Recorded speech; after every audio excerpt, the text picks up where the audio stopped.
दोस्तों second part start करते हैं। बराबर की। अब तुम अपनी जिम्मेदारी किस हद तक निभा रहे हो, मेरा है कि हिस्से का वक्त कहाँ सर्व कर रहे हो, इसका फैसला मैं तुम पे छोड़ती हूँ। जाओ।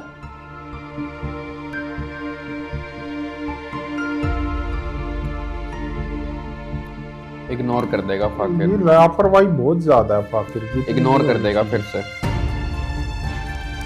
ये चीज गलत है फाकिर। क्या बात है भाभी, परेशान लग रही हैं? दफ्तर में कुछ हुआ है क्या? वहाँ तो रोज ही कुछ ना कुछ होता है।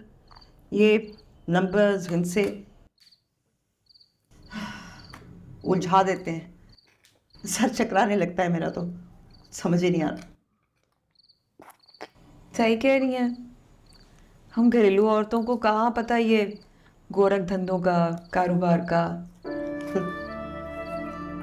समझती थी सब जैसा है वैसे ही चलता रहेगा। जहीर बाहर का काम संभालेंगे, मैं घर संभालती रहूँ। मुझे क्या पता था कि वो साथ छोड़कर चले जाएंगे और मुझे उनकी जगह लेनी पड़ेगी। क्या हुआ भाभी, भाई साहब याद आ रहे हैं? मैं तो अपनी मजबूत बहन को कभी इस तरह नहीं देखा। कि सारी जिम्मेदारी जो मुझ पर आ गई। एहसास होता है बहुत ज्यादा मुझे। सोचती हूँ अगर हमारे घर वालों ने हमें पढ़ाया होता, बाहर की दुनिया के लिए तैयार किया होता, तो इस तरह धोखे तो ना खाती, अपने हो या पराए हो।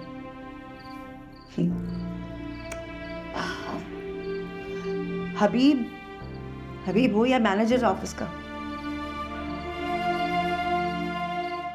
सब कुछ नजर आता है मुझे साफ साफ, लेकिन सबूत पकड़ नहीं पाती मैं। बहुत लाचार महसूस करती हूँ मैं अपने आप। एनी को ज्वाइन कर भाभी, लेना चाहिए। फाखिर पढ़ लेगा, अब देखिएगा आने के एनी बाद को सब पढ़ना संभाल चाहिए लेगा। ऑफिस में। हाँ, पहले घबरा गई थी मैं कि फाखिर अगर पढ़ाई में लग गया तो मैं अकेले ये ऑफिस, ये चीज़ें कैसे संभालूंगी, अकेली हो जाऊंगी ना। लेकिन अब मुझे एहसास हुआ है कि नहीं, मैं तो नहीं कर सकेंगी, पढ़ नहीं सकी। फाखिर का पढ़ना बहुत ज़रूरी है, वरना वो भी नहीं कर सकेगा। बिल्कुल सही कह रही है, मैं भी यानी कि पढ़ाई के हक में नहीं थी पहले इतना, लेकिन खुद का हाल देखा ना भाभी, क्या हुआ मेरे साथ, सबके सामने तो है। थोड़ी बहुत पढ़ी लिख लेती तो अपने लिए कुछ कर पाती, अपने लिए लड़ पाती, लेकिन एनी की लगन ने कायल कर दिया मुझे। इन दोनों को पढ़ना है, फाखिर को भी एनी को। बहुत ज़रूरी है, बहुत ज़रूरी।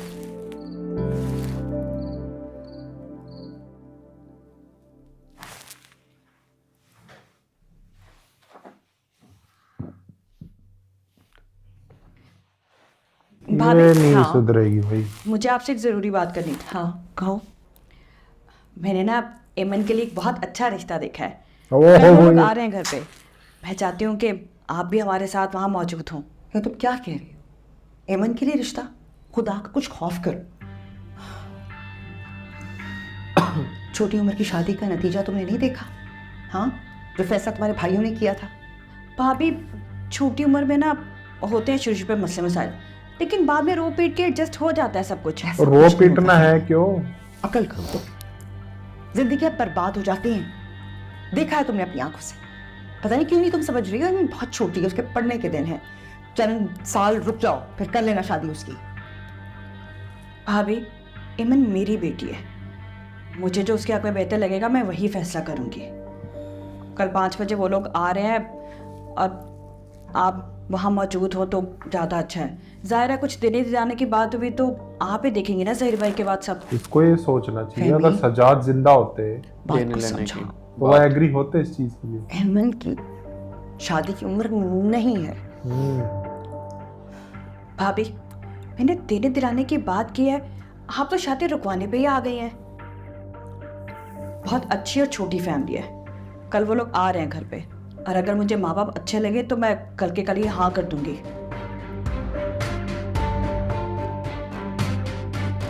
एक और पंगा शुरू। मुझे नहीं लगता समीना पता ज्वाइन नहीं। करेगी। सब मिलके मेरी बेटी के पीछे क्यों पड़ गए? अबे यार, अब सही गलत समझना है तो क्या करे। फाकिर फोन नहीं उठा रहा।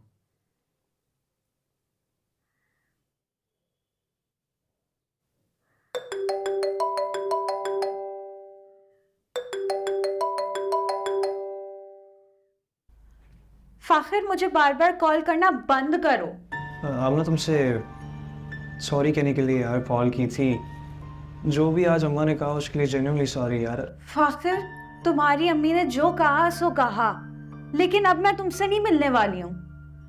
मतलब यार, मैं तुम्हारी पढ़ाई में हेल्प करने की कोशिश कर रही हूँ और वो पता नहीं क्या समझ रही है। तुम्हारी फैमिली ना शायद बहुत कंजर्वेटिव है। एक्चुअली शायद क्या, तुम्हारी फैमिली तो है ही कंजर्वेटिव, तभी तो उन्होंने तुम्हारी इतनी जल्दी शादी करा दी है। ठीक है, पर इस चीज की सजा मुझे क्यों दे रही हो? मिलना क्यों छोड़ रही हो? फाखिर, मुझे नेक्स्ट टाइम अपनी इंसल्ट करानी होगी ना तो मैं तुमसे मिल लूंगी, ठीक है? हैप्पी? ये अच्छा हो गया, ये नहीं मिलेगी। ओ, नाराज तो मत हुआ, क्या हो गया? एक शर्त पे मैं तुमसे दोबारा मिल लूंगी। नेक्स्ट टाइम तुम अपनी मामा को इन्फॉर्म करोगे मुझसे मिलने से पहले। ठीक है, चलो।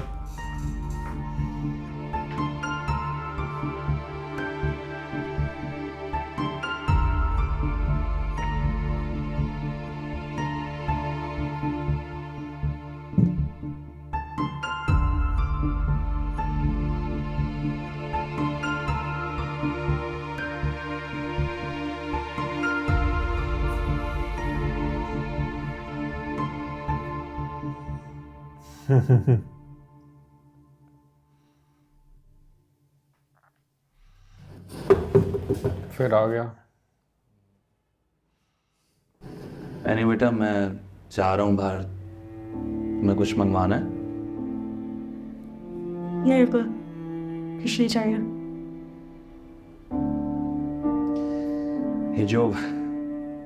ये तुम्हारी गुड़िया है ना, पालिश, बिल्कुल तुम्हारे जैसी है। तुम भी जब छोटी थी तो ऐसी ही थी। मैं दुआ करती हूँ कभी कभी अब्बा कि मेरे जैसी माँ, मेरे नसीब इसके नसीब जैसे ना, इसका नसीब मुझसे बहुत बेहतर हो। हवासी इतनी बड़ी हो गई, अब ख्याल आ रहा है नाना। अम्मा, मैं अनाया को सुलाने की कोशिश कर रही हूँ।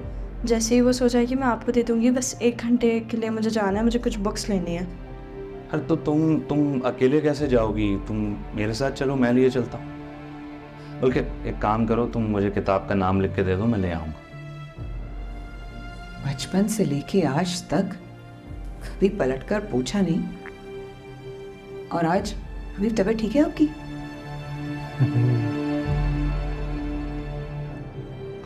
हो, अम्मा आई थी मेरे ख्वाब में कुछ दिन पहले। रो रही थी, कहने लगी जितने नवासी सब में पोते पोती हूँ, मुझे ऐनी बहुत लाडली लगती है। तो तुमने उसे ऐसे ही नज़रअंदाज किया हुआ है, पलट कर पूछते नहीं हो। वो ख्वाब देगा तो मेरे दिल को चैन नहीं पड़ा उसके बाद से।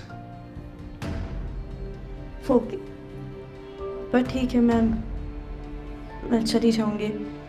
और मैं अकेले नहीं जा रही, सभी आ रही है, उसके साथ जा रही हूँ। आपको अगर किताबों के नाम लिख के दूंगी तो फिर उसी ऑथर के लेकर आने पड़ेंगे, और अगर उस ऑथर के नहीं लेकर आए ना तो फिर सेकंड बेस्ट ऑथर के। तो मेरा जाना ज़रूरी है।